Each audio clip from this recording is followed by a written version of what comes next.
לעשות את זה, אז רודפים אותו. אבל הוא אמר, בואו נדבר, אפשר להסתדר פה. מה זה כולם לא ילכו?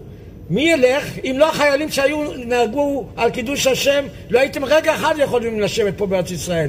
בזכות אותם קדושים שהם נלחמו, עבורנו הם נלחמו. הם גם היו תלמידי ישיבות לא פחות מהחרדים, מהישיבות הסדר. והם בגן עדן כולם למעלה לארץ צדיקים.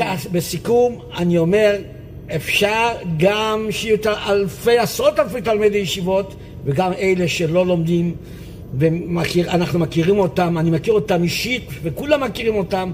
היה יפה שיעודדו אותם ללכת למסגרות טובות, וכולם יצאו נזכרים. אני מקווה שיהיה אחדות בעם ישראל. אני מקווה, מה שצריך בעצם זה אומץ, כי אין שום מנהיג שיש לו את האומץ לבוא ולעשות את זה. בדיוק, וכולם מפחדים, ומפחדים גם לדבר, כי מי אנחנו? יזהרו בגחלתן, אז כולם סותמים.